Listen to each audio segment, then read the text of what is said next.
ನಡಿ, ಈಗ ಶುರು ಮಾಡೋಣ.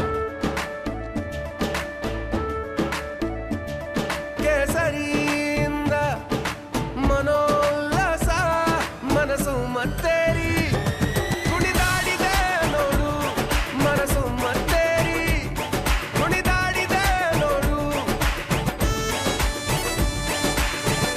ಕ್ಷಣ ಕ್ಷಣವೂ ಆಚರಿಸಿ ಕೇಸರಿ ಹಬ್ಬ. ವಿಮಲ್, ಬಾಯಲ್ಲಿ ಹೇಳಿ ಕೇಸರಿ. ರಾಜ್ಯ ರಾಜಕಾರಣದಲ್ಲಿ ಚಂದ್ರಶೇಖರ್ ಸಾವು ಪ್ರಕರಣ ದೊಡ್ಡ ಮಟ್ಟದ ಸದ್ದಿಗೆ ಕಾರಣ ಆಗಿದೆ. ಇದೇ ವಿಚಾರಕ್ಕೆ ಸಂಬಂಧಪಟ್ಟಂತೆ ಸಚಿವ ಸುದ್ದಿಗೋಷ್ಠಿಯನ್ನ ನಡೆಸಿದ್ದಾರೆ. ಸುದ್ದಿಗೋಷ್ಠಿಯಲ್ಲಿ ಹಲವು ವಿಚಾರಗಳ ಪ್ರಸ್ತಾಪ ಆಗಿದೆ. ಯಾವ ರೀತಿ ಅವ್ಯವಹಾರ ಆಗಿತ್ತು ಅನ್ನೋದನ್ನ ಎಳೆಯಾಗಿ ಸಚಿವ ವಿ ನಾಗೇಂದ್ರ ಅವರು ತುರ್ತು ಸುದ್ದಿಗೋಷ್ಠಿಯಲ್ಲಿ ಎಲ್ಲವನ್ನ ಕೂಡ ಪ್ರಸ್ತಾಪ ಮಾಡಿದ್ದಾರೆ. ಎಂಡಿ ಗಮನಕ್ಕೆ ಇಲ್ಲದೆ ಹಣ ವರ್ಗಾವಣೆಯಾಗಿದೆ. ಬ್ಯಾಂಕಿನ ಅಧಿಕಾರಿಗಳು ಅಕ್ರಮ ಹಣ ವರ್ಗಾವಣೆಯಲ್ಲಿ ಭಾಗಿಯಾಗಿದ್ದಾರೆ. ಎಂಡಿಯ ಸಹಿ ನಕಲಿಯಾಗಿದೆ ಅಂತ ಕೂಡ ಹೇಳಿದ್ದಾರೆ. ಯಾರದ್ದೇ ತಪ್ಪಿದ್ರೂ ಕೂಡ ಕ್ರಮ ಕೈಗೊಳ್ತೀವಿ ಅಂತ ವಾಲ್ಮೀಕಿ ನಿಗಮದ ಅಧಿಕಾರಿಯಾಗಿದ್ದ ಚಂದ್ರಶೇಖರ್ ಅವರು ಸಾವನ್ನಪ್ಪಿರುವ ಪ್ರಕರಣಕ್ಕೆ ಸಂಬಂಧಪಟ್ಟಂತೆ ಈಗ ಸಚಿವ ಬಿ ನಾಗೇಂದ್ರ ಅವರು ತುರ್ತು ಸುದ್ದಿಗೋಷ್ಠಿಯಲ್ಲಿ ಈ ಎಲ್ಲಾ ವಿಚಾರಗಳನ್ನು ಪ್ರಸ್ತಾಪ ಮಾಡಿದ್ದಾರೆ.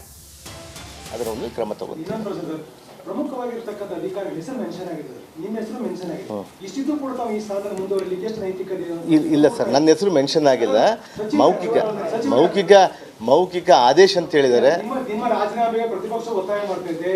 ನೀವು ಸಚಿವರು ಬಹಳ ಸ್ಪಷ್ಟವಾಗಿ ಪತ್ರದಲ್ಲಿ ಬರೆದಿದ್ದಾರೆ.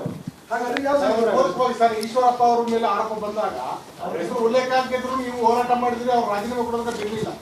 ಈಗ ಅದೇ ಪ್ರಶ್ನೆ ನಿಮ್ದು ನೈತಿಕತೆ ಪ್ರಶ್ನೆ ಬರ್ತದಲ್ಲ. ಬಟ್ ನಾನು ನೈತಿಕತೆ ಇದೆಯಾ ನಿಮಗೆ ಅಂತ ಪ್ರಶ್ನೆ. ಅಲ್ಲ, ಖಂಡಿತವಾಗಿ ಇವತ್ತು ನಾವು ಪರಿಶೀಲನೆ ಮಾಡ್ತಾ ಇದ್ದೀವಲ್ಲ, ಅದರಲ್ಲಿ ಯಾವ ರೀತಿ ಮಾಡಿದ್ದಾರೆ, ನನ್ನ ಹೆಸರು ಯಾಕೆ ತಳಕ್ ಹಾಕಿದ್ದಾರೆ ನನಗೆ ಗೊತ್ತಾಗ್ತಿಲ್ಲ. ಅದನ್ನೇ ಇವತ್ತು ಸಿ ಐ ಡಿ ಕಳಿಸಿದ್ದೀವಿ. ಅಲ್ಲ, ರಾಜೀನಾಮೆ ಪ್ರಶ್ನೆ ಇಲ್ಲಲ್ಲ. ನನ್ನ ವ್ಯಾಪ್ತಿನೇ ಇಲ್ಲಲ್ಲ ಇದರಲ್ಲಿ. ಈಶ್ವರಪ್ಪ ಅವ್ರದ್ದು ಅದು ಯಾವ ರೀತಿ ನಡೆದಿದೆ ನನಗೆ ಗೊತ್ತಿಲ್ಲ.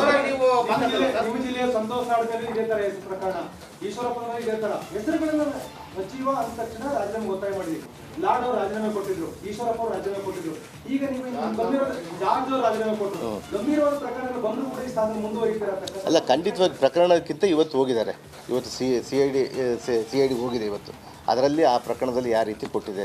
ಆಮೇಲೆ ಅಲ್ಲಿನ ಎಸ್ ಪಿ ಅವರು, ಅಲ್ಲಿನ ಪೊಲೀಸ್ ಇಲಾಖೆ ಕೂಡ 3 ಜನದ ಮೇಲೆ FIR ಮಾಡಿದ್ದಾರೆ ಆಲ್ರೆಡಿ.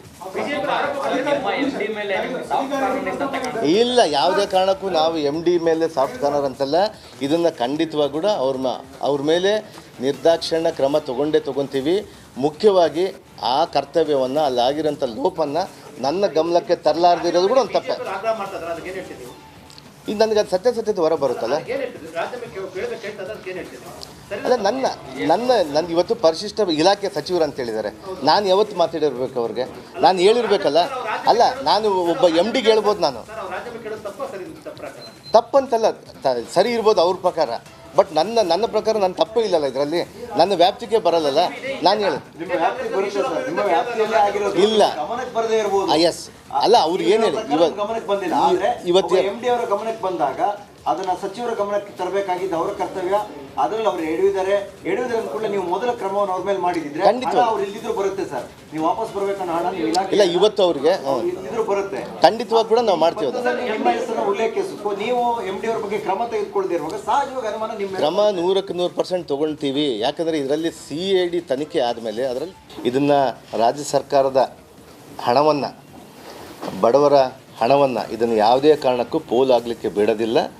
ಇಲ್ಲಿನ ನಾವು ಭಾಳ ಪ್ರತಿಷ್ಠಿತೆಯಾಗಿ, ಯಾಕಂದರೆ ಇಂಥ ಒಂದು ದುರ್ಘಟನೆ, ಇಂಥ ಒಂದು ವ್ಯವಹಾರಗಳು ಇವತ್ತು ಒಬ್ಬ ಲೆಕ್ಕಾಧಿಕಾರಿಗಳಿಂದ ನಡೀತಾ ಇದೆಯಾ, ಅಥವಾ MD ಕಡೆಯಿಂದ ನಡೀತಾ ಇದೆಯಾ, ಅಥವಾ ಇನ್ನಿತರ ಯಾರಾದರೂ ಕೈವಾಡಿದೆಯಾ, ಅದನ್ನೆಲ್ಲ ಕೂಡ ಈಗಾಗಲೇ ಕೂಡ CID ಗಮನಕ್ಕೆ ತೆಗೆದುಕೊಂಡು ಬಂದಿದ್ದೀವಿ. ಈಗಾಗಲೇ ಕೂಡ ಅವರ ತನಿಖೆಯನ್ನು ಕೂಡ ಶುರು ಮಾಡಿದ್ದಾರೆ. ತನಿಖೆಗೆ ವರದಿ ಬಂದ ಕೂಡಲೇ ಅದರಲ್ಲಿ ತಪ್ಪಿತಸ್ಥರು ಯಾರ್ಯಾರು ಇರ್ತಾರೋ ಅವ್ರನ್ನೆಲ್ಲ ಕೂಡ 100% ಅವ್ರ ಮೇಲೆ ಕ್ರಮ ತೆಗೆದುಕೊಳ್ಳೋದು ರಾಜ್ಯ ಸರ್ಕಾರದ ಒಂದು ದೊಡ್ಡ ನಿರ್ಧಾರ ಆಗಿದೆ.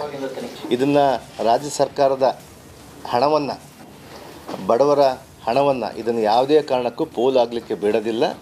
ಇಲ್ಲಿನ ನಾವು ಭಾಳ ಪ್ರತಿಷ್ಠಿತೆಯಾಗಿ, ಯಾಕಂದರೆ ಇಂಥ ಒಂದು ದುರ್ಘಟನೆ, ಇಂಥ ಒಂದು ವ್ಯವಹಾರಗಳು ಇವತ್ತು ಒಬ್ಬ ಲೆಕ್ಕಾಧಿಕಾರಿಗಳಿಂದ ನಡೀತಾ ಇದೆಯಾ, ಅಥವಾ MD ಕಡೆಯಿಂದ ನಡೀತಾ ಇದೆಯಾ, ಅಥವಾ ಇನ್ನಿತರ ಯಾರಾದರೂ ಕೈವಾಡಿದೆಯಾ, ಅದನ್ನೆಲ್ಲ ಕೂಡ ಈಗಾಗಲೇ ಕೂಡ CID ಗಮನಕ್ಕೆ ತೆಗೆದುಕೊಂಡು ಬಂದಿದ್ದೀವಿ. ಈಗಾಗಲೇ ಕೂಡ ಅವರ ತನಿಖೆಯನ್ನು ಕೂಡ ಶುರು ಮಾಡಿದ್ದಾರೆ. ತನಿಖೆಗೆ ವರದಿ ಬಂದ ಕೂಡಲೇ ಅದರಲ್ಲಿ ತಪ್ಪಿತಸ್ಥರು ಯಾರ್ಯಾರು ಇರ್ತಾರೋ ಅವ್ರನ್ನೆಲ್ಲ ಕೂಡ 100% ಅವ್ರ ಮೇಲೆ ಕ್ರಮ ತೆಗೆದುಕೊಳ್ಳೋದು ರಾಜ್ಯ ಸರ್ಕಾರದ ಒಂದು ದೊಡ್ಡ ನಿರ್ಧಾರ ಆಗಿದೆ.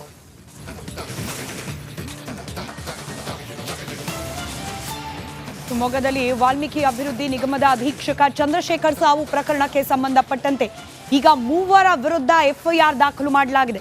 ಶಿವಮೊಗ್ಗದ ವಿನೋಬನಗರ ಪೊಲೀಸ್ ಠಾಣೆಯಲ್ಲಿ 3 ವಿರುದ್ಧ ಎಫ್ಐಆರ್ ಅನ್ನ ದಾಖಲು ಮಾಡಲಾಗಿದೆ. ಅದರಲ್ಲೂ ಪ್ರಮುಖವಾಗಿ ವಾಲ್ಮೀಕಿ ನಿಗಮದ ವ್ಯವಸ್ಥಾಪಕ ನಿರ್ದೇಶಕ ಪದ್ಮನಾಭ್, ಲೆಕ್ಕಾಧಿಕಾರಿ ಪರಶುರಾಮ್, ಬ್ಯಾಂಕ್ ಸಿಬ್ಬಂದಿ ಮೇಲೆ ದೂರು ದಾಖಲಾಗಿದೆ. 85 ಕೋಟಿ ಹಣ ವರ್ಗಾವಣೆ ಆರೋಪವನ್ನ ಮಾಡಿ ಚಂದ್ರಶೇಖರ್ ಆತ್ಮಹತ್ಯೆಗೆ ಶರಣಾಗಿದ್ರು. ಇದೇ ವಿಚಾರಕ್ಕೆ ಸಂಬಂಧಪಟ್ಟಂತೆ ಇದೀಗ 3 ವಿರುದ್ಧ ಎಫ್ಐಆರ್ ದಾಖಲಾಗಿದೆ.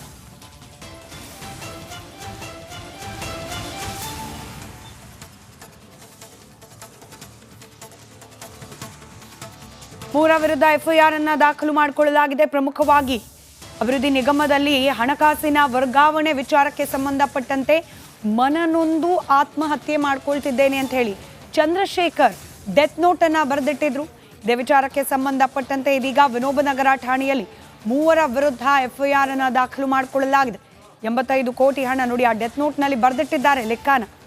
85 ಕೋಟಿ ಹಣ ವರ್ಗಾವಣೆ ವಿಚಾರಕ್ಕೆ ಸಂಬಂಧಪಟ್ಟಂತೆ ಇದೀಗ 3 ವಿರುದ್ಧ ಎಫ್ಐಆರ್ ದಾಖಲಾಗಿರೋದು. ಮತ್ತಷ್ಟು ಡೀಟೇಲ್ಸ್ ನಮ್ಮ ಶಿವಮೊಗ್ಗ ಪ್ರತಿನಿಧಿ ಭೀಮಾನಾಯಕ್ ನೀಡ್ತಾ ಹೋಗ್ತಾರೆ. ಭೀಮಾನಾಯಕ್, ಡೆತ್ ನೋಟ್ನಲ್ಲಿ ಬರೆದಿಟ್ರು ಅನ್ನೋ ವಿಚಾರಕ್ಕೆ ಇವರೇ ಹೊಣೆ ಅಂತ ಹೇಳಿ ಹೇಳಲಿಕ್ಕಾಗಲ್ಲ.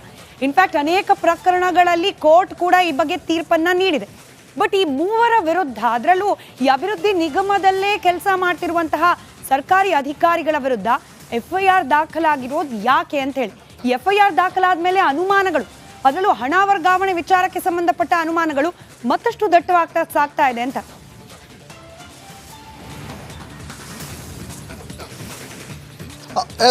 ಸ್ಮಿತಾ, ಏನು ಅಂದರೆ ಸುದೀರ್ಘ 6 ಪುಟಗಳ ಡೆತ್ ನೋಟನ್ನು ಬರೆದು ನಿನ್ನೆ ಏನು ವಾಲ್ಮೀಕಿ ಅಭಿವೃದ್ಧಿ ನಿಗಮದ ಅಧೀಕ್ಷಕರಾಗಿರುವಂತಹ ಚಂದ್ರಶೇಖರ್ ಅವರು ಆತ್ಮಹತ್ಯೆಯನ್ನು ಮಾಡಿಕೊಂಡಿದ್ರು. ಪ್ರಮುಖವಾಗಿ ಆತ್ಮಹತ್ಯೆಯ ನೋಟ್ನಲ್ಲಿ ಅವರು ಬರೆದಿರುವಂಥ ಅಂಶಗಳೇನು ಅಂದರೆ, ನನ್ನ ಸಾವಿಗೆ ಏನು ಯಾರ್ಯಾರು ಕಾರಣ ಅನ್ನುವಂಥದ್ದನ್ನು ಅವರು ಪ್ರಮುಖವಾಗಿ 3 ಹೆಸರುಗಳನ್ನು ಬರೆದಿದ್ರು. ಅದರಲ್ಲಿ ಏನು ವಾಲ್ಮೀಕಿ ಅಭಿವೃದ್ಧಿ ನಿಗಮದ ವ್ಯವಸ್ಥಾಪಕ ನಿರ್ದೇಶಕರಾಗಿರುವಂಥ ಪದ್ಮನಾಭ್ ಆಗಿರ್ಬೋದು, ಲೆಕ್ಕಾಧಿಕಾರಿ ಪರಶುರಾಮ್, ಹಾಗೆ ಬ್ಯಾಂಕ್ ಅಧಿಕಾರಿ ಅವರ 3 ಜನರ ಹೆಸರನ್ನ ಬರೆದಿದ್ರು. ಆ ಆಧಾರದ ಮೇಲೆ ನಿನ್ನೆ ಒಂದು ಶಿವಮೊಗ್ಗ ನಗರದ ವಿನೋಬನಗರ ಪೊಲೀಸ್ ಠಾಣೆಯಲ್ಲಿ ಪ್ರಕರಣ ಸಹ ದಾಖಲಾಗಿತ್ತು. ಏನು ಅವರ ಪತ್ನಿ ಕವಿತಾ ಅವರಿದ್ದಾರೆ, ಅವರು ಪ್ರಕರಣವನ್ನು ದಾಖಲಿಸಿದ್ರು. ಆ ಹಿನ್ನೆಲೆಯಲ್ಲಿ 3 ಜನರ ಮೇಲೆ ಇವತ್ತು ಪ್ರಕರಣವನ್ನು ದಾಖಲು ಮಾಡಿಕೊಂಡು ಪೊಲೀಸರು ತನಿಖೆಯನ್ನು ಮಾಡ್ತಿರುವಂಥದ್ದು. ಅವರು ಪ್ರಮುಖವಾಗಿ ಸುಮಾರು 85 ಕೋಟಿಯಷ್ಟು ರೂಪಾಯಿ ಏನು ಕಾನೂನು ಬಾಹಿರವಾಗಿ ಹಣ ವರ್ಗಾವಣೆ ಆಗಿದೆ ಅನ್ನುವಂಥ ಆ ಗಂಭೀರ ಆರೋಪವನ್ನು ಮಾಡಿದರು. ಅದರ ಜೊತೆಗೆ ಏನು ಸಚಿವರ ಮೌಖಿಕ ಆದೇಶದ ಮೂಲಕ ಹಣ ವರ್ಗಾವಣೆ ಮಾಡಲಾಗಿದೆ. ಈ ಹಣದಲ್ಲಿ ಸಾಕಷ್ಟು ಅವ್ಯವಹಾರ ನಡೆದಿದೆ, ಭ್ರಷ್ಟಾಚಾರ ನಡೆದಿದೆ. ಹಾಗಾಗಿ ಈ ಪ್ರಕರಣದಲ್ಲಿ ಈ 3 ಜನ ಅಧಿಕಾರಿಗಳು ಕಾರಣರು, ಹಾಗೆ ಅದರ ಜೊತೆಗೆ ನನ್ನ ಸಾವಿಗೂ ಇವರೇ ಕಾರಣ ಅಂತೇಳಿ ಅವರು ಪ್ರಮುಖವಾಗಿ ಇವರ 3 ಜನರ ಹೆಸರನ್ನು, ಜೊತೆಗೆ ಹಣ ವರ್ಗಾವಣೆ ಆಗಿರುವಂತಹ ಖಾತೆ ಹೆಸರಾಗಿರಬಹುದು ಎಲ್ಲವನ್ನ ಸುದೀರ್ಘವಾಗಿ 6 ಪುಟಗಳ ಡೀಟೇಲ್ಸನ್ನು ಬರೆದಿದ್ರು. ಆ ಆಧಾರದ ಮೇಲೆ ಸಹ ಪ್ರಕರಣವನ್ನು ದಾಖಲಿಸಿ ಇವತ್ತು ವಿನೋಬನಗರದಲ್ಲಿ 3 ಜನರ ಮೇಲೆ ಪ್ರಕರಣ ದಾಖಲಾಗಿರುವಂಥದ್ದು. ಸ್ಮಿತಾ, ಧನ್ಯವಾದ ಮಾಹಿತಿಗಾಗಿ.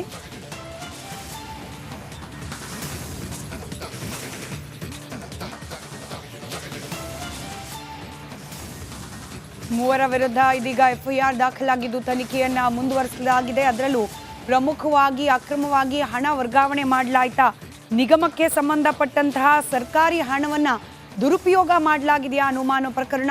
ಇದಕ್ಕೆ ಸಂಬಂಧಪಟ್ಟಂತೆ ಇದೀಗ 3 ಅಧಿಕಾರಿಗಳ ವಿರುದ್ಧ ಎಫ್ಐಆರ್ ದಾಖಲಾಗಿದೆ.